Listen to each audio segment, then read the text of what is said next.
Dando sequência ao estudo dos princípios administrativos, neste bloco de aula nós vamos tratar dos princípios da impessoalidade e da moralidade administrativa. Observe o nosso slide.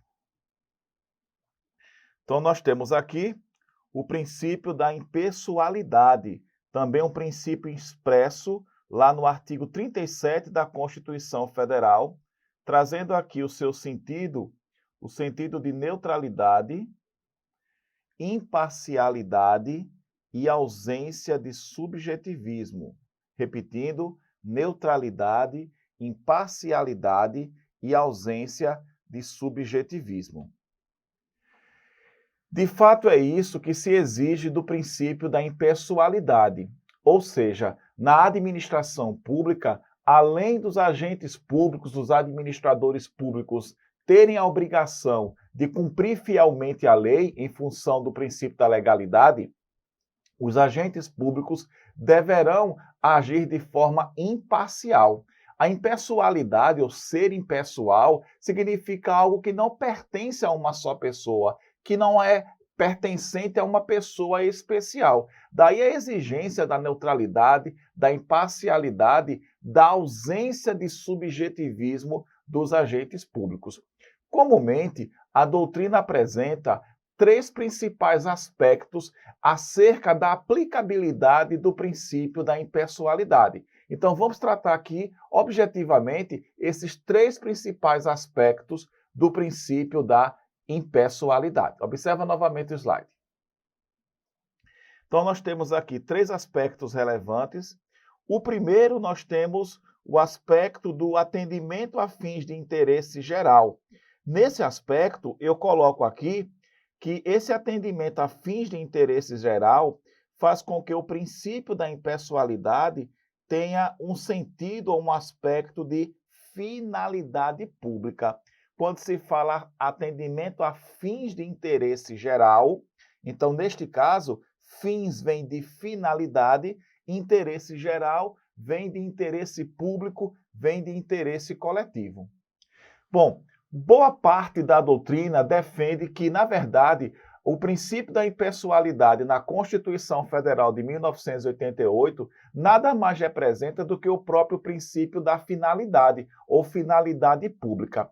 A ideia é que se o administrador público ele é imparcial, ele vai oferecer um atendimento, um tratamento às pessoas buscando ao interesse do povo em sua maioria, cumprindo a finalidade da lei. Existem autores, como a professora Fernanda Marinella, que esclarece que atender a finalidade da lei significa atender o espírito da lei. Não tem como cumprir a legalidade que se não cumprir o espírito da lei, se não atender ao espírito da lei. De modo que as decisões administrativas, os atos administrativos, eles deverão ter como finalidade o atendimento do interesse público. Ou seja, se a decisão administrativa atende ao interesse público, atende ao interesse do povo, em sua maioria, essa decisão vai estar cumprindo o espírito da lei, vai estar cumprindo a finalidade pública. Do contrário, quando o administrador público se afasta dessa finalidade pública, se afasta do interesse público, buscando interesses particulares ou interesses de terceiros, a sua decisão ela se torna viciada por configurar uma decisão com desvio de finalidade pública. Então, por exemplo, se uma autoridade administrativa tem competência para promover uma desapropriação e promove a desapropriação para, no local daquela propriedade particular, construir uma escola pública, construir um hospital público novo, o ato de desapropriação cumpriu a sua finalidade pública, atendeu ao interesse público. Mas se de repente a autoridade administrativa promove um ato de desapropriação porque descobre que o dono daquele imóvel particular é seu desafeto político e em função daquele dono do imóvel particular ser seu desafeto político, ele resolve promover a desapropriação somente para prejudicá-lo, somente para puni-lo, esse ato de desapropriação, ele não vai estar atendendo a sua finalidade pública. Ele não vai estar atendendo ao interesse público. Pelo contrário, esse ato de desapropriação vai estar atendendo ao interesse dessa autoridade, o interesse particular dele, de querer prejudicar o seu inimigo político. É a mesma linha de raciocínio. Um ato de remoção de servidores, remoção é o deslocamento do servidor de um lugar para outro. Então, se num ato de remoção de um servidor público, essa remoção está sendo feita para atender a necessidade do serviço, então esse ato de remoção cumpriu a sua finalidade. Só que, às vezes, a autoridade administrativa promove a remoção de servidores como forma de punição, como forma de castigo, como penalidade. Se um ato de remoção é utilizado para punir um servidor, então essa remoção ela não cumpre a sua finalidade pública. Consequentemente, essa autoridade administrativa deixa de ser imparcial e passa a ser parcial, prejudicando aquele servidor, removendo para uma localidade muitas vezes inóspita, que não necessita de mais servidor, mas ele está sendo removido para aquela localidade como forma de sua punição. O ato de remoção que é utilizado como punição de servidor público, esse ato fica configurado como ilegítimo por desvio de finalidade, que também pode ser chamado de desvio de poder. Então, esse é um primeiro aspecto relevante do princípio da impessoalidade. Vamos ao segundo aspecto do princípio da impessoalidade. O segundo aspecto do princípio da impessoalidade diz respeito ao atendimento, ou melhor, à objetividade no atendimento do interesse público. Objetividade no atendimento do interesse público. Essa objetividade, consequentemente, significa ausência de subjetivismo. Então, objetividade, ausência de subjetivismo, neutralidade. E aí você percebe que eu destaco que um desdobramento da impessoalidade diz respeito à isonomia, ou seja, é um aspecto relevante do princípio da impessoalidade, a isonomia. Neste caso, o administrador público ele deve oferecer um tratamento isonômico. Lembrando que essa isonomia é a chamada isonomia material ou geométrica, que nos ensina a tratar os iguais de forma igualitária, tratar os desiguais respeitando suas desigualdades. Típico exemplo, quando se lança o edital de um concurso público, ali a administração pública está dando um tratamento objetivo no atendimento do público. Ou seja, o concurso público atende ao princípio da isonomia, atende ao princípio da impessoalidade, porque está sendo ofertada a mesma oportunidade a todos. Entretanto, como estamos falando de uma isonomia material ou geométrica, perceba que lá no edital, em cumprimento à Constituição Federal, existirão vagas reservadas aos candidatos com deficiência. Existirão também vagas reservadas aos candidatos que são negros ou pardos. Então, isso atende ao princípio da isonomia. Mesma linha de raciocínio no procedimento licitatório. Quando se lança o edital da licitação, lá no edital da licitação, a gente facilmente vai perceber que a licitação ela atende à isonomia. É uma oportunidade que a administração pública está oferecendo para todos que com ela queiram contratar.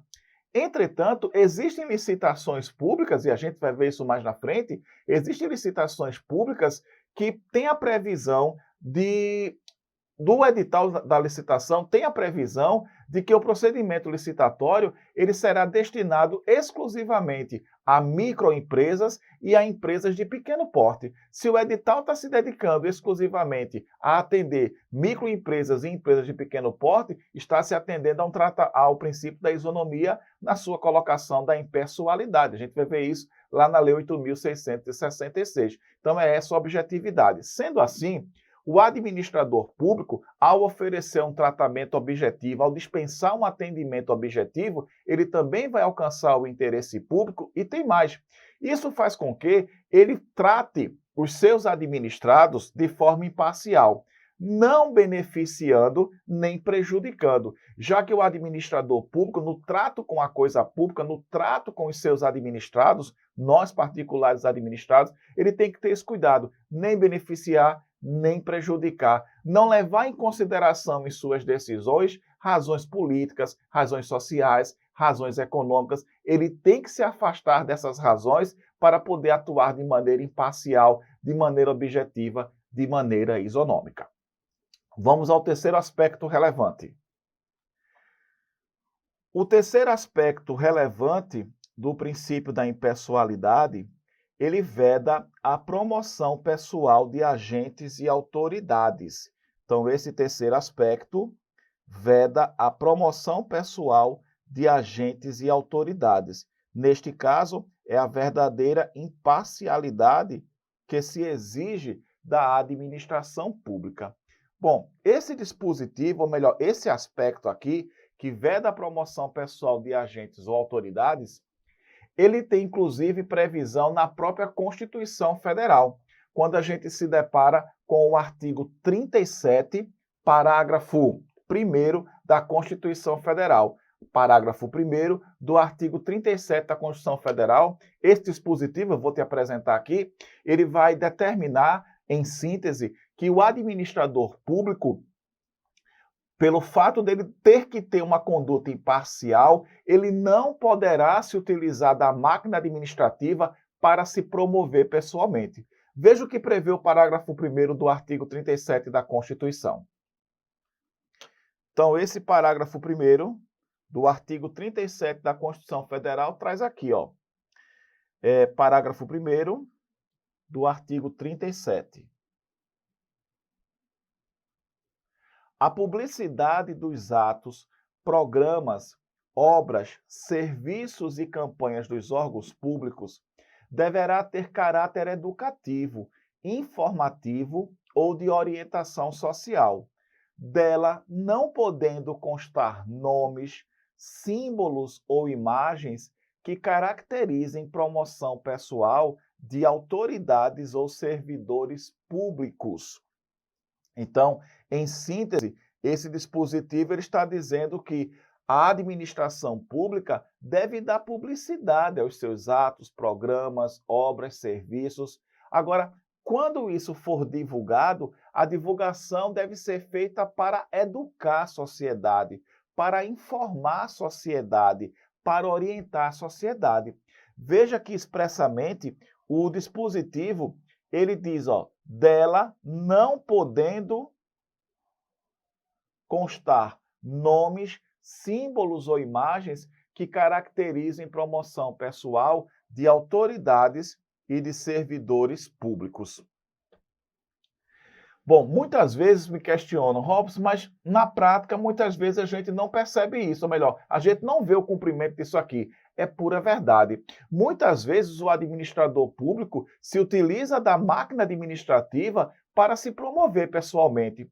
É aquele prefeito que constrói uma escola pública e sai divulgando na cidade que aquela escola pública foi uma obra do prefeito fulano de tal ou do secretário de obras já visando uma futura eleição. Né? É aquele prefeito que no primeiro dia do mandato dele, ele manda pintar os órgãos públicos com as cores do partido ou com as cores da campanha, que normalmente são as mesmas cores do partido.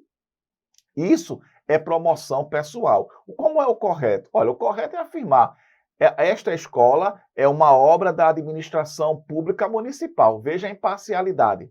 Ou seja, a autoridade administrativa ela não vai se identificar naquela divulgação. Tá? A construir um hospital público novo pelo governo do estado. Esta é uma obra do governo do estado. Ou seja, sem fazer menção a agentes públicos, sem fazer menção a autoridades administrativas. Agora, do contrário, quando isso não é respeitado, quando o administrador público faz uso da máquina pública para se promover pessoalmente, ele, além de estar violando o princípio da impessoalidade, ele também vai estar violando o princípio da moralidade, porque é desonesto utilizar a máquina administrativa para se promover pessoalmente. Ele vai estar violando o próprio princípio da legalidade, porque a vedação está na própria Constituição, nesse dispositivo que eu acabei de te mostrar.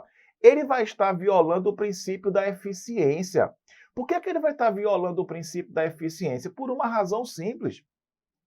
É que a eficiência exige do administrador público uma atuação econômica, economicidade. O administrador deve evitar o desperdício de dinheiro público. Quando se gasta uma fortuna para fazer propaganda, para fazer publicidade daquilo que o administrador público fez, e ainda se utilizando do dinheiro do povo para se promover pessoalmente, ele não estará sendo nada eficiente. Agora, além desse dispositivo constitucional, é importante lembrar a você que esse princípio da impessoalidade, ele também tem consequências jurídicas relevantes. Eu estou destacando aqui 4 consequências jurídicas relevantes. Observe essas consequências. Então, nós temos aqui algumas consequências jurídicas relevantes da aplicabilidade do princípio da impessoalidade. A primeira consequência relevante é que, em função desse princípio, nós vamos nos deparar com a chamada teoria do órgão ou da imputação. Teoria do órgão ou teoria da imputação. O que significa, o que representa essa teoria do órgão ou teoria da imputação? A teoria do órgão é aquela que nos ensina que os atos praticados pelos agentes públicos não são imputados, não são atribuídos aos agentes públicos. Os atos praticados pelos agentes públicos são atos atribuídos ao órgão ou atribuídos ao próprio Estado. Então, por exemplo, se um servidor público emite uma certidão, aquela certidão, eu não posso dizer que é uma certidão do servidor, que é uma certidão daquele agente público. Aquilo é uma certidão do órgão. Aquilo é uma certidão emitida pelo Estado, jamais uma certidão emitida pelo agente público ou do agente público. Ora, mas o agente público pode se identificar na certidão? Pode, não, deve. Lá no finalzinho da certidão, ele vai colocar o nome dele, a matrícula dele e vai assinar. Não tem nenhum problema ele se identificar que foi ele que emitiu. Mas aquilo é uma certidão do órgão, aquilo é uma certidão emitida pelo próprio Estado. É a teoria do órgão ou da imputação. Outra consequência relevante é essa daqui. Como decorrência também da aplicação do princípio da impessoalidade, nós temos a adoção da teoria da responsabilidade civil objetiva do Estado. Adoção da responsabilidade civil objetiva do Estado. É oportuno te lembrar que nós teremos uma aula específica sobre responsabilidade civil do Estado e vamos tratar especificamente lá do parágrafo 6º do artigo 37 da Constituição Federal. Parágrafo 6º do artigo 37 da Constituição Federal, que trata da responsabilidade civil objetiva do Estado. Então, por exemplo, se um agente público, dirigindo o veículo oficial da administração pública, se ele colide com o veículo de um particular, neste caso, o particular tem um direito a uma indenização. Só que o particular vai cobrar uma indenização do Estado. Por quê? Porque o ato praticado por aquele agente público colidir com o veículo de um particular, o ato praticado por aquele agente público, esse ato não é imputado ao agente público, é imputado ao Estado. Então, o Estado é quem vai ter a obrigação de indenizar o particular. Logicamente, em função da aplicação do parágrafo 6º do artigo 37 da Constituição Federal, posteriormente, o que é que vai acontecer? O Estado entrará com ação regressiva contra o agente público causador do dano. Logicamente, se ficar comprovado que aquele agente público causador do dano, ele agiu por dolo ou ele agiu por culpa. Então, isso é uma atitude que é decorrente da aplicação do princípio da impessoalidade, da própria teoria do órgão que eu acabei de te explicar e também da responsabilidade civil objetiva do Estado. Terceira consequência relevante. A validade dos atos praticados pelos agentes públicos de fato. A validade dos atos praticados pelos agentes públicos de fato.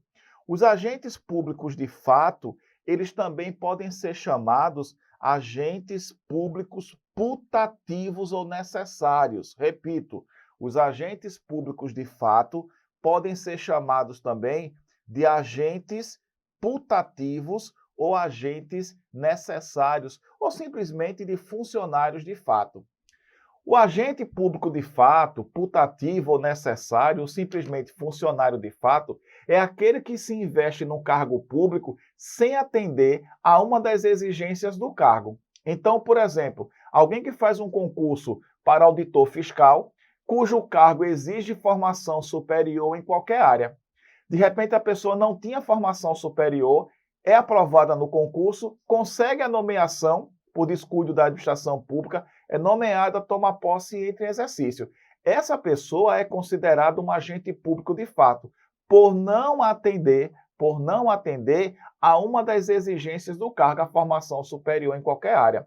Mas os atos que esse agente praticar enquanto estiver no exercício do cargo, esses atos serão válidos. Por quê? Porque esses atos não serão atribuídos à pessoa física do agente público. Mais uma vez a gente fala da teoria do órgão da imputação.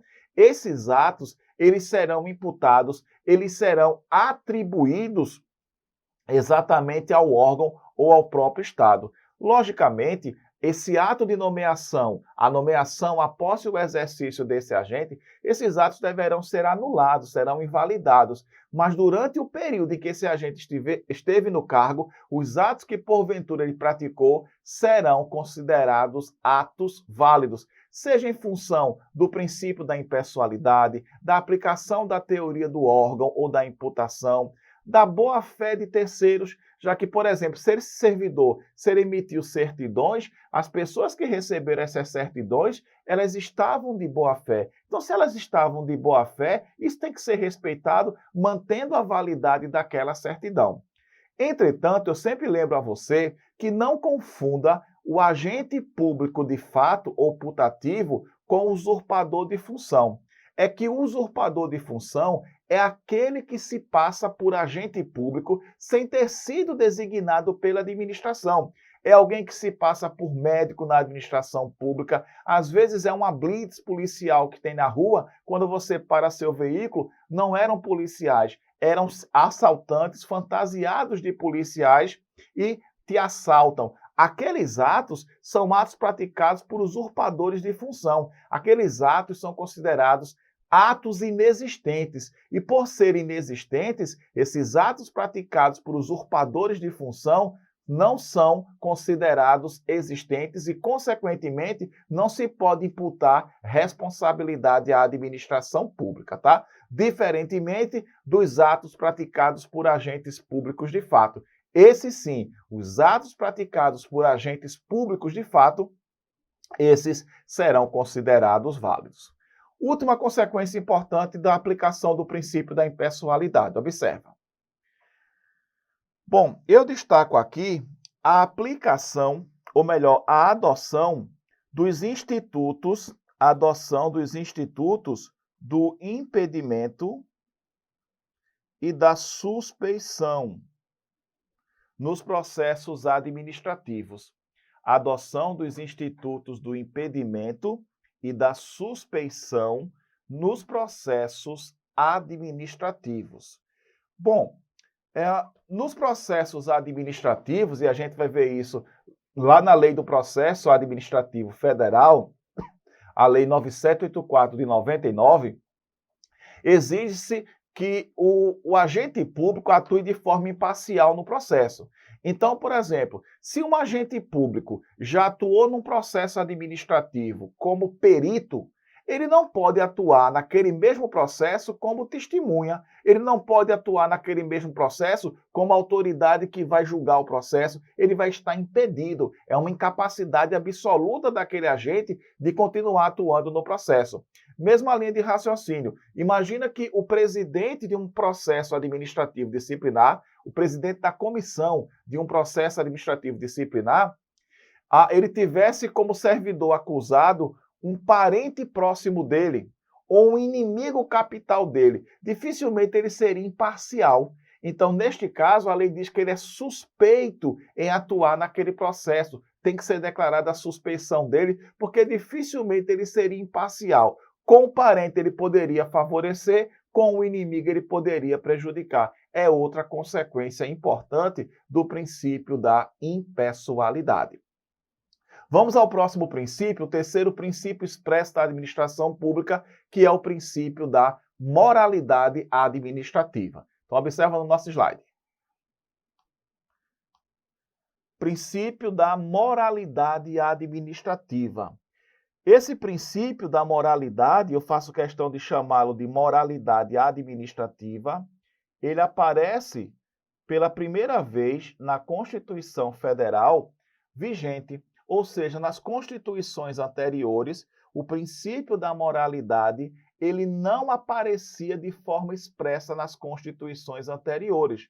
Logicamente, não significa dizer que o fato do princípio não aparecer expresso na Constituição não significa dizer que a administração pública não tenha a obrigação de respeitar o princípio. Não significa dizer que os agentes públicos não tenham a obrigação de respeitar o princípio da moralidade administrativa. Então, eu trago aqui um texto extraído da Lei de Processo Administrativo Federal que diz assim, que a moralidade exige atuação segundo padrões éticos, de probidade, decoro e boa-fé. Então, exige-se do administrador público, dos agentes públicos, há uma exigência para que sejam éticos, para que sejam honestos ou probos, para que haja decoro, né? Para que haja boa-fé. Ou seja, exige aí uma boa conduta do agente público. Bom, agora, como conceituar essa moralidade administrativa? Eu estou trazendo aqui um conceito padrão que eu costumo apresentar nas minhas aulas expositivas. Então, eu trago esse conceito aqui e vocês vão ver em diversas obras os autores trazendo basicamente esse conceito aqui. Deixa eu voltar. Esse conceito de moralidade administrativa. Então, eu coloco aqui um conjunto de regras de condutas extraídas da boa e útil disciplina interna da administração pública. Repetindo, um conjunto de regras de condutas extraídas da boa e útil disciplina interna da administração pública. Isso significa dizer que a moralidade administrativa, diferentemente da moralidade do senso comum, a moralidade administrativa ela é extraída do próprio seio da administração pública. A moralidade administrativa é uma moralidade institucional que irradia por toda a administração pública.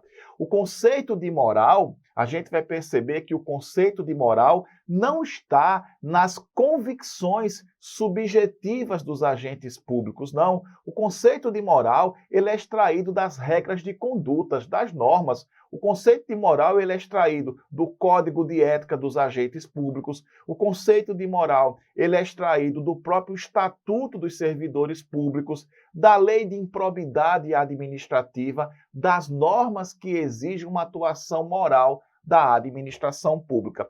Tanto é assim que eu destaco duas características ou duas naturezas relevantes do princípio da moralidade administrativa. Observe essas naturezas. Eu coloco para você, candidato, que a moralidade administrativa, ela é objetiva. Então, a moralidade administrativa, ela é objetiva e ela tem natureza jurídica. É objetiva e tem natureza jurídica. O que significa dizer? Bom, a moralidade administrativa é objetiva, você pode dizer, por que não é subjetiva? É muito lógico. Mas por que a moralidade administrativa é objetiva e não subjetiva? Ela é objetiva porque o conceito de moral é extraído das normas. O conceito de moral é extraído das normas, é extraído das regras de condutas. Em outras palavras, o conceito de moral, a noção de moral, ela não nasce das convicções subjetivas, pessoais dos agentes públicos. Não, não é o agente público que vai achar o que é moral ou imoral. Isso é a moralidade do senso comum. Aquilo que é moral para mim pode não ser moral para você. E vice-versa. Então, o conceito de moral aqui é objetivo porque é extraído das normas de conduta, repito, e não é extraído das convicções subjetivas dos agentes públicos. Por outro lado, eu também coloco que a moralidade administrativa, ela tem natureza jurídica. Ter natureza jurídica aqui é porque a moral administrativa, ela é passível de controle, repito, a moral administrativa, ela é passível de controle. Mas que espécie de controle? O chamado controle de legalidade, que a gente vai tratar mais um pouquinho na frente, quando falarmos do princípio da autotutela. Então, a moralidade administrativa é passível de controle, controle de legalidade. Nesse caso, uma decisão administrativa imoral ou amoral, ela tem que ser extinta, ela tem que ser invalidada. Repito, uma decisão administrativa imoral, ela tem que ser extinta, tem que ser invalidada, tem que ser anulada. Isso porque a decisão administrativa imoral, ela se torna ilegítima. E sendo imoral, sendo ilegítima, essa decisão, ela é passível de controle de legalidade, porque nós vimos aqui que atender ao princípio da legalidade significa respeitar a lei e os demais princípios jurídicos. Consequentemente, quando a gente fala que a decisão imoral é ilegítima, ela pode ser invalidada, ela deve ser invalidada, seja pela própria administração pública, seja também pelo Poder Judiciário. Então, o Poder Judiciário pode invalidar decisões administrativas imorais da administração pública? Pode, e isso vem sendo feito até com uma certa frequência. Claro que nem sempre é fácil para o judiciário invalidar uma decisão administrativa somente por ela ser imoral, mas é perfeitamente possível, porque estará o judiciário exercendo o controle de legalidade. Cuidado, nas questões, é possível que a banca coloque para o candidato que o controle da moralidade administrativa é um mero controle de conveniência ou de mérito da administração pública. Isso está errado. O controle da moralidade é um controle de legitimidade, é um controle de legalidade. Portanto, sendo possível a decisão imoral ser invalidada não só pela própria administração, mas também pelo Poder Judiciário, se provocado. Voltemos ao slide. Bom, nós temos aqui que a moralidade administrativa, ela para ser verificada, avaliada, controlada, é necessário que o ordenamento jurídico ofereça instrumentos de controle à moralidade administrativa. E, de fato, existem alguns instrumentos que favorecem o controle da moralidade do administrador público. Entre os instrumentos de controle, nós podemos citar, por exemplo, a Lei de Improbidade Administrativa é um instrumento de controle da moralidade administrativa.